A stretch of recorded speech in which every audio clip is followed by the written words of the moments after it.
Pemirsa, apa kabar Anda hari ini? Kembali berjumpa dalam program Market Review bersama saya, Prasetyo Wibowo. Dan kali ini kita akan membahas bagaimana dengan penerapan Undang-Undang Deforestasi di wilayah Uni Eropa. Sejauh mana jalan tengah ataupun solusi yang tengah dicari pemerintah agar produk-produk Indonesia bisa masuk ke pasar Eropa? Langsung saja kita mulai Market Review selengkapnya.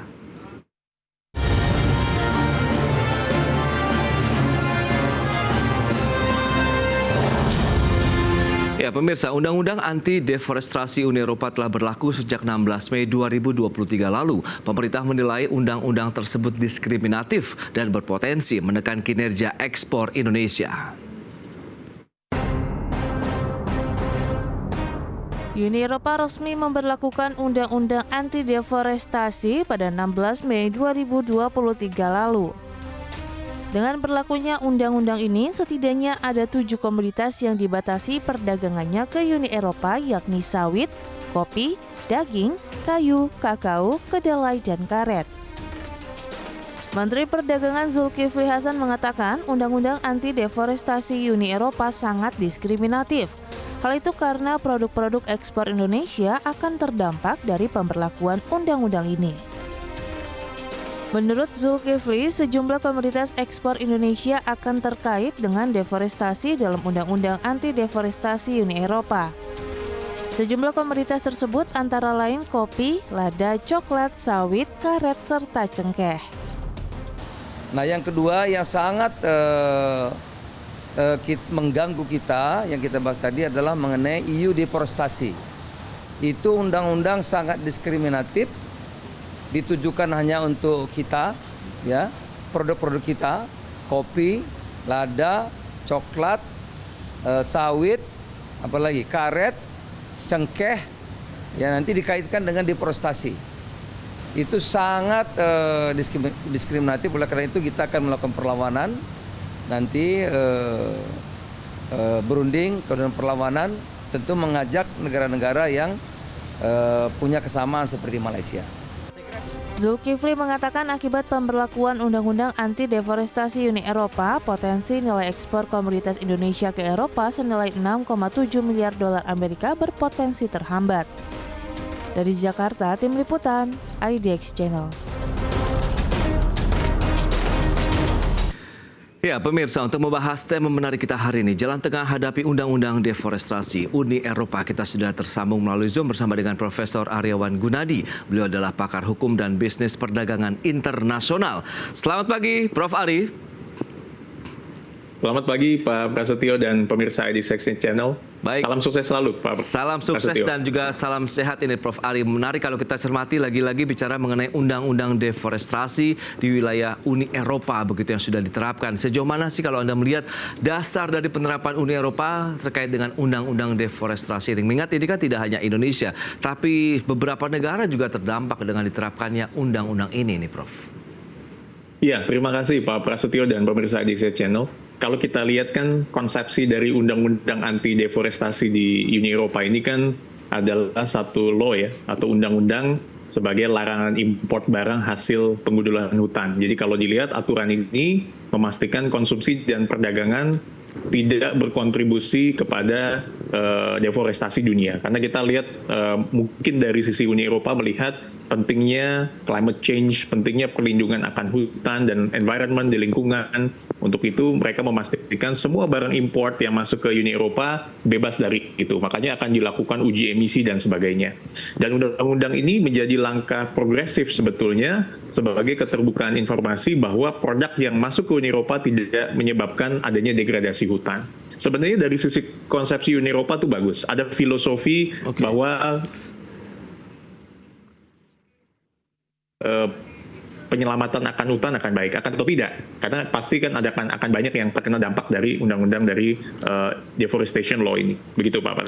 Baik, berarti kalau kita lihat memang supaya tidak ada lagi pengundulan hutan, kemudian climate change juga ya terkait dengan pemanasan global. Lantas bagaimana dengan komoditas-komoditas khususnya Indonesia begitu, di mana beberapa sektor ini sudah cukup gerah begitu dengan upaya yang sudah dilakukan Eropa, kemudian menjadi barrier tersendiri nih buat produk-produk unggulan ekspor kita?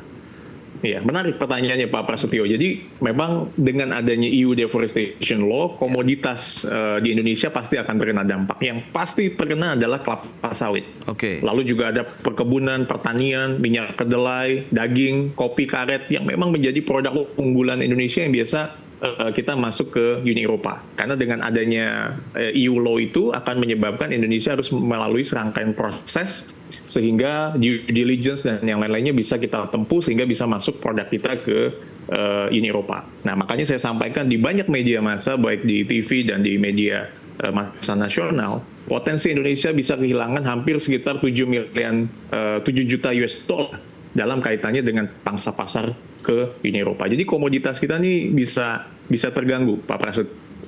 Baik, 7 juta dolar Amerika ini angka yang tidak sedikit begitu. Lantas upaya apa saja yang perlu dilakukan begitu? Mengingat ini kan menjadi kebijakan suatu negara begitu untuk membatasi barang-barang yang masuk ke negara mereka begitu. Iya, betul. Jadi memang kalau kita lihat dari posisi Indonesia, dugaan potensial kehilangan kita nilai ekspor kita ke Uni Eropa, ini memang menjadi potensial impact ke Indonesia. Untuk itu apa yang Indonesia bisa lakukan? Yang pertama adalah Indonesia ini adalah momentum buat pemerintah untuk memperbaiki tata kelola sawit.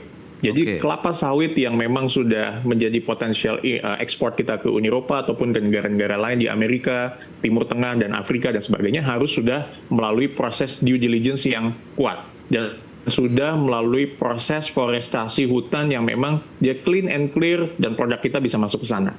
Yang kedua adalah Indonesia dalam kapasitasnya menjadi bagian komunitas internasional juga harus punya orang-orang yang bisa melobi ke Uni Eropa untuk melihat aturan ini sejauh mana dampaknya dan bisa dilakukan policy-policy terutama untuk negara berkembang. Kan saya sudah selalu sampaikan juga bahwa ke semuanya bahwa yang dicari apa sih dari konsep perdagangan internasional, titik equilibrium, adanya fair trade untuk negara-negara berkembang. Jangan sampai ini menjadi salah satu hambatan non tarif yang menyebabkan produk kita tuh susah masuk ke negara lain.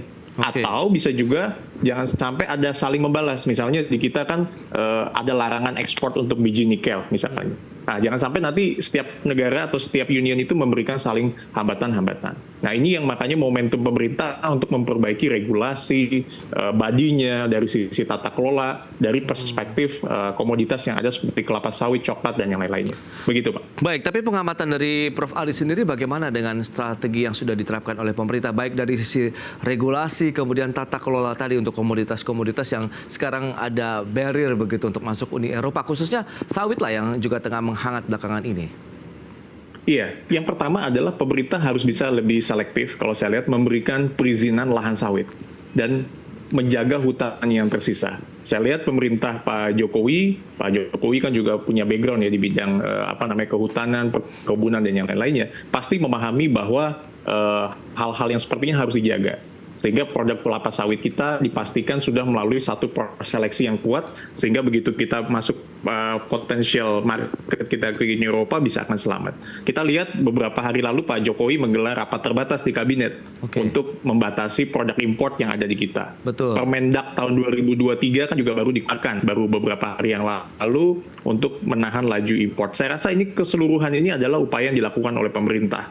Akan tetapi saya lihat dengan ada potensial harga sawit anjlok di pasar internasional, ya kan, kalau kita lihat data di saya, Indonesia sudah mengekspor mencapai 506.000-8.000 ton, ya kan, naik 51,7% di tahun lalu. Jangan sampai tahun ini kita mengalami drop sehingga bagi devisa yang ada di Indonesia. Begitu, Pak. Dan pemerintah sendiri sebenarnya menyatakan lah paling tidak begitu bahwa undang-undang deforestasi di Uni Eropa ini multitafsir. Benarkah demikian? Tahan dulu jawabannya, Prof. Ali, kita bahas nanti di segmen berikutnya. Dan pemirsa, kami masih akan segera kembali sesaat lagi.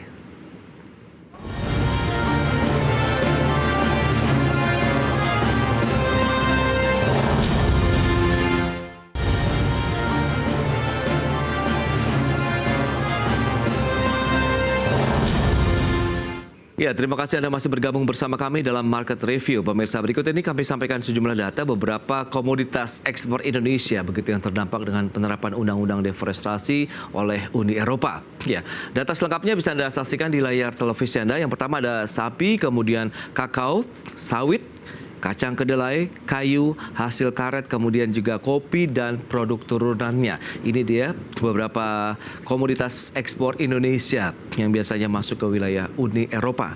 Dan berikutnya kita akan cermati dari ekspor hasil pertanian, kehutanan dan perikanan Indonesia. Nilainya dari Januari sampai dengan Agustus 2022 tercatat sekitar 3,16 miliar dolar Amerika. Sementara kita bandingkan dengan periode yang sama Januari Agustus di tahun 2023 ada penurunan menjadi 2,9 miliar dolar Amerika.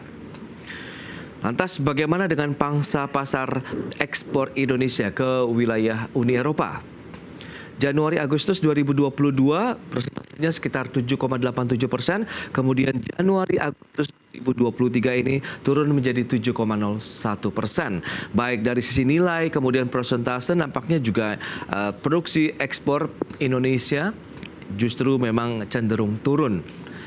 Itu dia beberapa data yang kita sampaikan. Lanjut kita akan berbincang kembali bersama dengan Profesor Aryawan Gunadi, pakar hukum dan bisnis perdagangan internasional. Baik, Prof. Ari, kita akan lanjutkan kembali berdasarkan data yang tadi sudah disampaikan. Lantas bagaimana dengan upaya-upaya yang dilakukan? Sementara benarkah bahwa cenderung dari undang-undang deforestasi yang diterapkan ini multitafsir ataukah memang ada sasaran khusus begitu sehingga mungkin bagi pemerintah Indonesia menjadi satu pekerjaan rumah tersendiri begitu dengan hadirnya undang-undang deforestasi ini?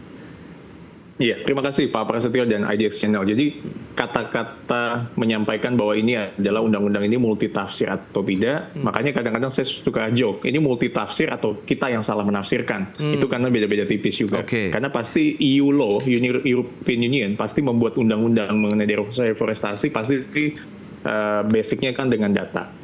Nah, kedua dia pasti nggak mungkin sembarangan, itu pasti tidak. Nah, saya mencoba memahami yang disampaikan oleh Menteri Perdagangan bahwa multitafsir ini mungkin yang dimaksud adalah berkaitan dengan pemahaman kawasan hutan, pemahaman mengenai deforestasi, degradasi hutan yang definisinya belum unclear. Lalu juga acuan standarisasi, apakah menggunakan RSPO atau melakukan standarisasi sertifikasi. Juga kompleksitas due diligence-nya itu seperti apa versinya European Union. Nah, ini yang kelihatannya di masing-masing negara di dunia ini mungkin masih tidak begitu jelas, makanya disebut yang namanya multitafsir. Lalu ada biaya produksi yang cukup berlebih, lalu penentuan misalnya kategori negara mana yang pengekspor mana yang memang terdegradasi dalam skala rendah, menengah, tinggi dan sebagainya. Mungkin seperti itu Pak Prasetyo.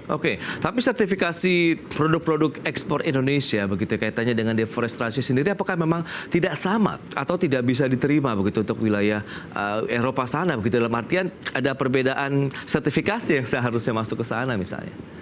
Iya, memang kalau berkaitan dengan, saya coba lihat dari data dari Badan Pusat Statistik ya. Ada 3 negara Eropa yang menjadi tujuan ekspor crude palm oil atau kelapa sawit ke Indonesia, yaitu ada Belanda, Italia, dan Spanyol. 3 negara itu di tahun 2022 nominalnya cukup besar. Mungkin saya nggak usah uraikan di sini. Nah, sekian juta dolar Amerika Serikat. Nah, dalam kaitan dengan itu, pasti Indonesia punya standar sebelumnya. Karena Indonesia cukup lama nih import ke Belanda, Spanyol, dan Italia untuk crude palm oil atau kelapa sawit. Nah, pasti sudah standarnya itu sudah masuk. Nah, akan tetapi balik lagi karena spiritnya adalah menjaga kehutanan dunia dan sebagainya, makanya Uni Eropa menerbitkan nih EU law yang baru supaya standarisasinya itu lebih ditingkatkan, lebih sama, sehingga nanti kita mengurangi penggundulan hutan atau deforestasi hutan yang ada di negara asal sebelum ini dikirimkan ke negara Eropa. Jadi standarisasi harusnya kita sudah punya. Nah, itu yang perlu di-campaign Pak Prasetyo dan pemirsa. Indonesia harus bisa meng-campaign ini ke Uni Eropa bahwa tidak loh, kita sudah memiliki semua hal ini, sehingga peran pemerintah kita sudah bisa mengayomi petani-petani kelapa sawit yang ada dan petani coklat dan sebagainya. Karena kasihan sekali Pak, ini terkena dampak yang luar biasa. Tugas kita adalah sebagai government untuk mendorong itu. Baik, tapi bukannya pemerintah juga sudah memberikan arahan, paling tidak sudah maju juga begitu ke Uni Eropa, WTO begitu, bahwa Indonesia sebenarnya sudah memenuhi persyaratan-persyaratan terkait dengan deforestasi. Nah, ini yang kenapa masih belum ada titik temunya begitu nih Prof. Ari?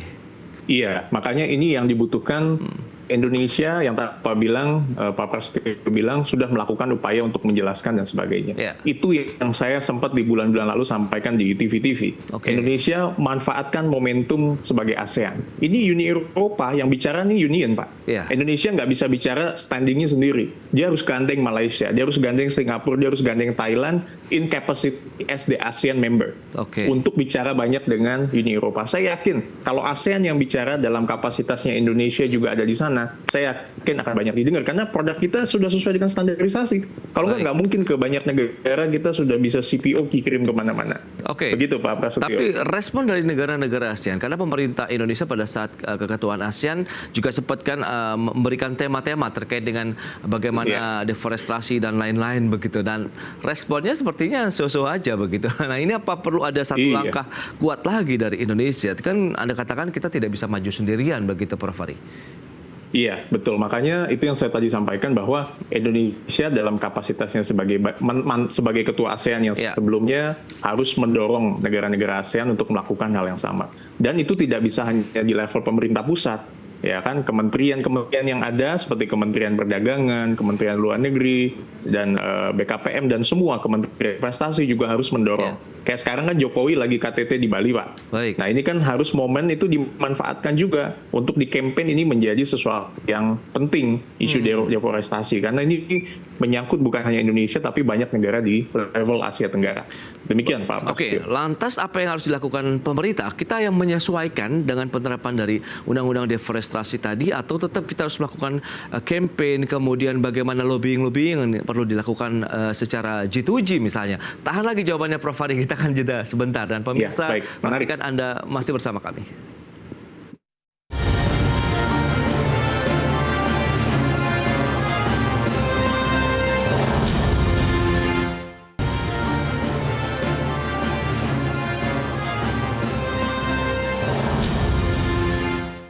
Baik pemirsa, kita lanjutkan kembali perbincangan menarik ini bersama dengan Profesor Aryawan Gunadi. Baik, Prof. Ari, lantas bagaimana langkah yang harus dilakukan oleh pemerintah Indonesia? Apakah kita yang mengikuti dengan penerapan undang-undang, batasan-batasan yang mereka berlakukan untuk produk-produk ekspor Indonesia, komoditas-komoditas andalan kita, atau kita masih terus menggaungkan lobbying, kemudian bagaimana membuka komunikasi dan juga koordinasi dengan antara G2G begitu Indonesia dan Uni Eropa ini, Prof. Ari?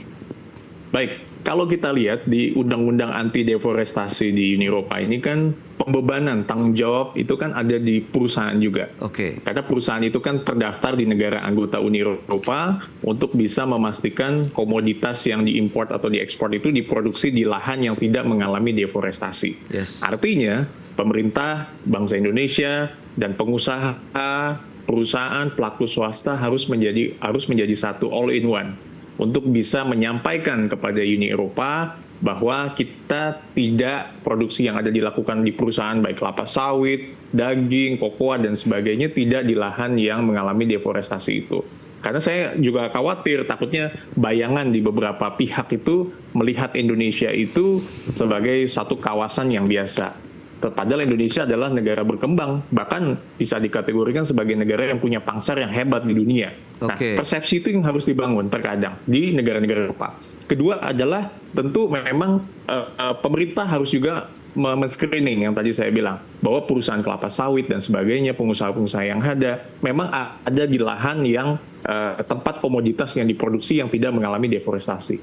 Ketiga, perkuat regulasi, perkuat tatanan kelembagaan, dan tentu ada produk yang beresiko tinggi, yang berkategori deforestasi tinggi atau beresiko tinggi akan menghadapi pengawasan yang lebih ketat ke Uni Eropa. Jadi ini harus di-campaign nih si perusahaan ini. Begitu pangsa pasarnya masuk Uni Eropa, dia akan mengalami screening yang lebih ketat lagi.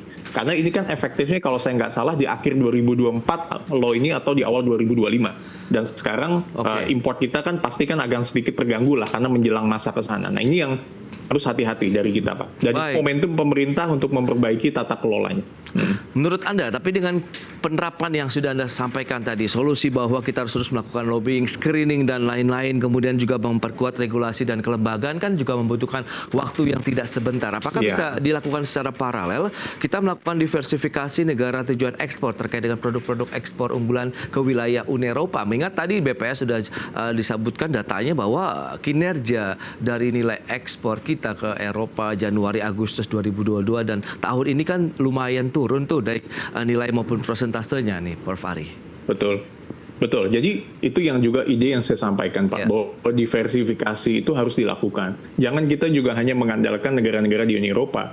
Kan ada negara yang lain, ada Timur Tengah. Kita kan juga bagus kemarin juga KTT BRICS Indonesia juga banyak kerjasama dengan Afrika, dengan Amerika, dengan China dan sebagainya. Kita kan bisa pangsa pasar kita tetap masuk ke sana. Perkuat pangsa pasar, diversifikasi produk kita ke negara-negara lain sambil kita melakukan lobby-lobby yang positif ya.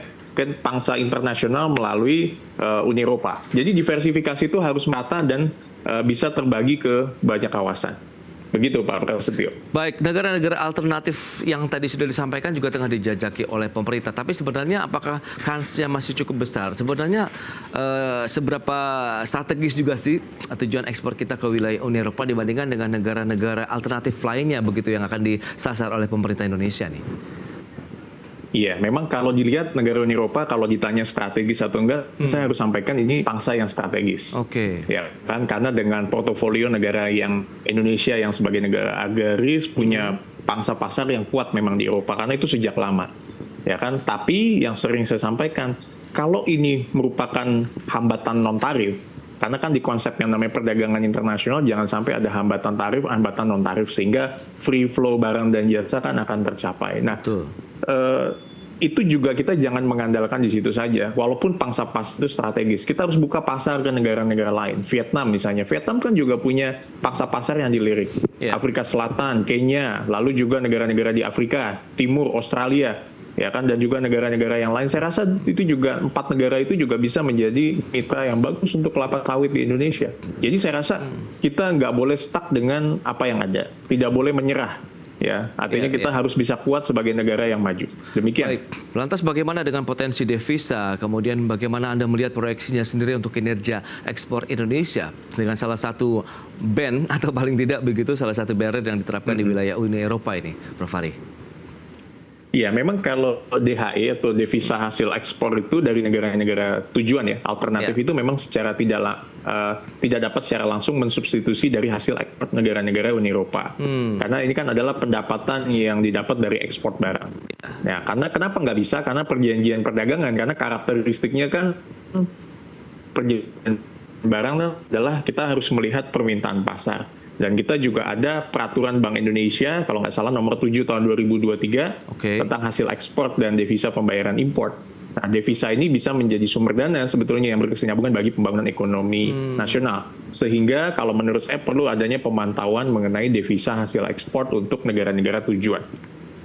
Oke, itu dia. Berarti memang masih ada jalan lain begitu ya kalau kita bicara mengenai upaya-upaya yang dilakukan oleh sejumlah negara terkait dengan produk-produk andalan ekspor Indonesia. Yang penting bagaimana kita terus mencari solusi, inovasi dan mencoba memenuhi persyaratan-persyaratan yang diminta oleh banyak negara, terutama terkait dengan deforestasi atau kaitannya dengan lingkungan hidup begitu ya, Prof. Ari.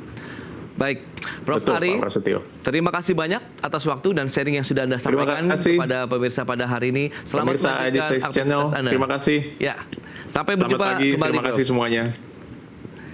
Baik, pemirsa, demikian perbincangan kami bersama dengan Profesor Aryawan Gunadi, pakar hukum dan bisnis perdagangan internasional. Tapi jangan beranjak dari tempat Anda. Kami masih akan segera kembali dengan tema menarik lainnya terkait dengan anggota baru di Bursa Efek Indonesia. Kami segera kembali.